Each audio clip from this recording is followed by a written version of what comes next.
नमस्कार मंडळी. मराठी भूतांच्या गोष्टी या युट्यूब चॅनलवर आपलं स्वागत. आजच्या आपल्या कथेचा विषय आहे आत्महत्या.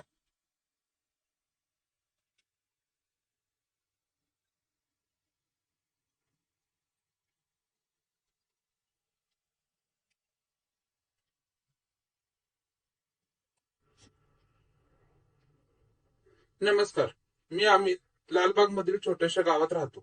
ही गोष्ट तेव्हाची जेव्हा मी 12वीला होतो.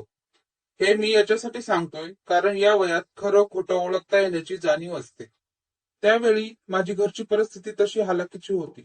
मी कॉलेजला सकाळी जायचो आणि दुपारी कामाला जायचो. कामाला म्हणजे घराला रंगकाम करण्याचे काम करायचो.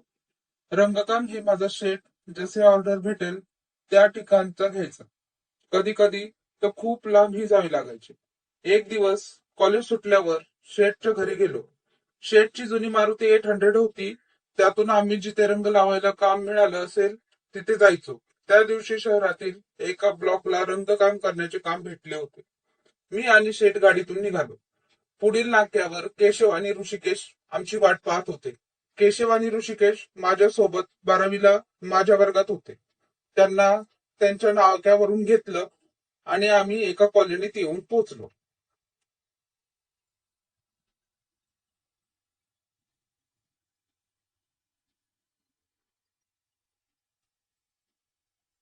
कॉलनी तशी जुनीच वाटत होती. माझ्या शेठने रूम मालकाला कॉल केला तेव्हा 10 ते 15 मिनिटांनी तो मालक आला. मालक मालकाचं जवळच 4 व्हीलरचं गॅरेज होतं. मग त्याच्या मागे मागे आम्ही 3ऱ्या माळ्यावर असणाऱ्या त्याच्या रूम मध्ये पोहोचलो. रूम मध्ये खूप कचरा होता आणि घाण वास देखील येत होता. बहुधा ती खूप दिवस बंद असावी असे प्राथमिक अंदाज मी मनातल्या मनात लावला.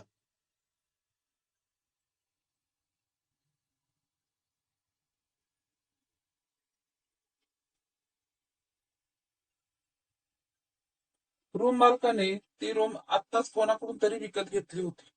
रूम मालक माझ्या शेठला कोणत्या रूम मध्ये कोणता कलर मारायचा ते सांगू लागला आणि पैसे देऊन तो निघून गेला. मी येताना गाडीत पॉलिश पेपर व झाडू आणले होते. आम्हा तिघांना ते देऊन रूम साफ करून पॉलिश पेपरने भिंत घासायला सांगितली. मग आम्ही लगेच कपडे बदलून कामाला लागलो. शेठ कलर आणायला गेले. मी आणि केशव हॉल मधील भिंत घासू लागलो, तर ऋषिकेश हा किचन मधील भिंत साफ करत होता. खूप दिवस रूम बंद असल्याने खूप जाळे पसरले होते रूम मध्ये. मी हॉल मध्ये असताना मला आणि केशवला जोरात खोकण्याचा आवाज आला. केशव मला म्हणाला, अचानक, किती जोरात खोकला लागला रे हा ऋषिकेश. चल जाऊन त्याला पाहूया. म्हणून आम्ही काम सोडून त्याला पाहायला किचन मध्ये गेलो. तर ऋषिकेश आमच्याकडेच येत होता.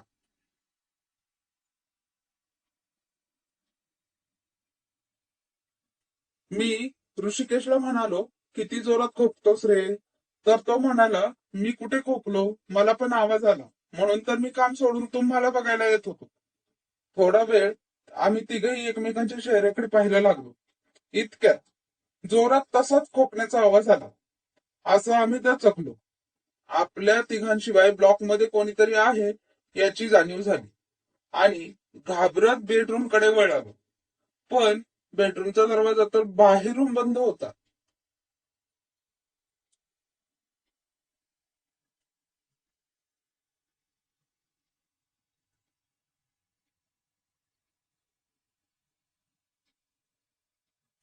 मी दरवाजा उघडला तसा जोरात खोकण्याचा आवाज आला.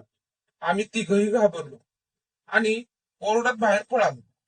ब्लॉकचा दरवाजा तसाच उघडा ठेवून आम्ही खाली उतरायला लागलो. समोरून शेठ रंग घेऊन वरच येत होता. त्याला घडलेला प्रकार सांगितला. शेठ म्हणाला, चला पाहू कोण आहे ते. बेडरूम मध्ये तसं आम्ही घाबरत मागे मागे निघालो. शेठने बेडरूमचा दरवाजा आत ढकलला.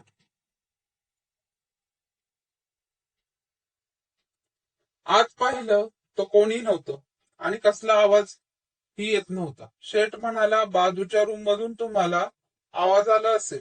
रंग आणायला आणलाय, चला कामाला लागा.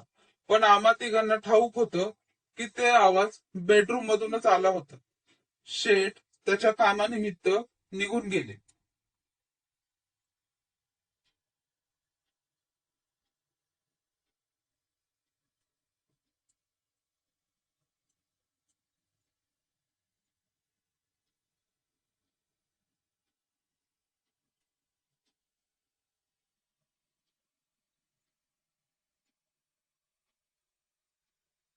संध्याकाळ होत आली होती तरी आम्ही भिंत पॉलिशच करत होतो.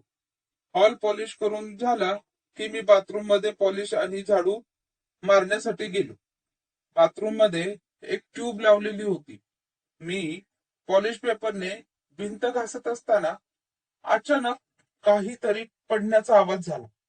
मी बाथरूम मध्ये अंधार झाला. तसा मी धावत किचनकडे पळालो. केशव आणि ऋषिकेश मला एकदाच म्हणाले, काय झालं?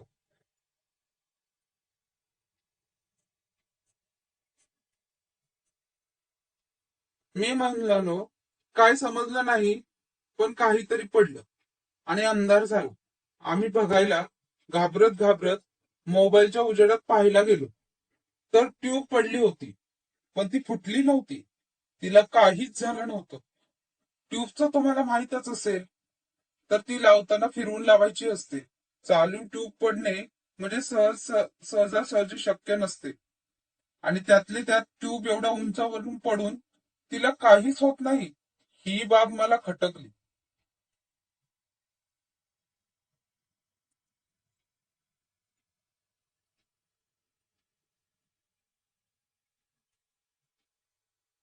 ट्यूब लावून आम्ही किचनकडे वळालो. आम्ही ठरवलं की काही होऊ दे, आता एकत्र काम करायचं. तेवढ्यात कोणीतरी केशवच्या जोरात मागून डोक्यावर टपली मारली. केशवने मागे पाहिले तर कोणीच नव्हते आणि आम्हीही त्याच्यापासून लांब होतो. तेवढ्यात ऋषिकेशच्याही डोक्यात टपली मारली आणि माझ्या सोबतही तसंच झालं. तिघही म्हणालो, कोणीतरी डोक्यात मारलं. आता तर आम्ही चांगलंच घाबरलो होतो.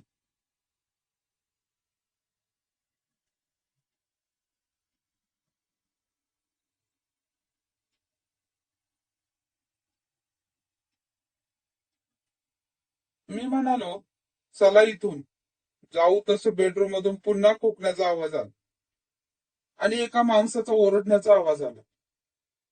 हे घर माझं आहे, इथून जा, नाहीतर तुम्हाला सोडणार नाही. ऋषिकेश तर रडायला लागला. मी हिम्मत करून बेडरूम कडे गेलो. आत पाहतो तर एक माणूस फॅनला फाशी लावलेल्या अवस्थेत लटकून होता. त्याच्या तोंडातून रक्त येत होतं. डोळे पांढरे झाले होते. ते इतकं भयानक दिसत होतं की ऋषिकेश तिथेच बेशुद्ध झाला.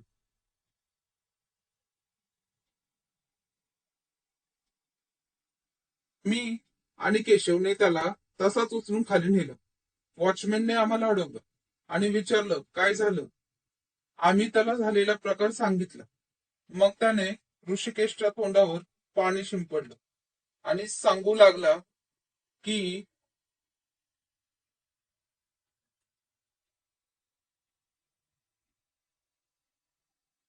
त्या रूम मध्ये एक नवरा बायको राहत होत.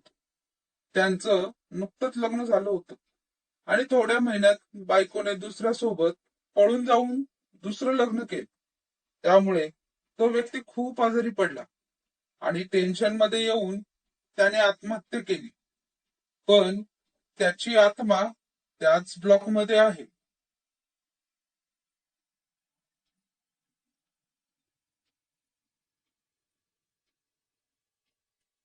त्याचे शेजारी म्हणतात, आम्हाला त्याच्या खोकण्याचा आणि ओरडण्याचा कधी कधी आवाज येतो, पण तो कोणाला त्रास देत नाही. त्याच्या वडिलांनी तो ब्लॉक विकायला काढला, पण तो ब्लॉक कोणी विकत घेत नव्हतं. आता एकाने खूप कमी किमतीत तो घेतलाय, पण त्याला इथे ते भूत राहू देणारच नाही.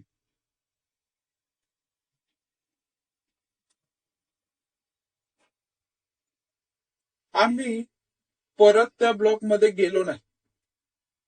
माझं आता शिक्षण पूर्ण होऊन माझा स्वतःचा व्यवसाय आहे.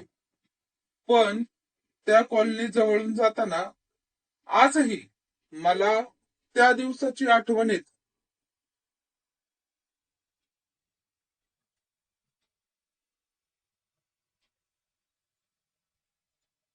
धन्यवाद.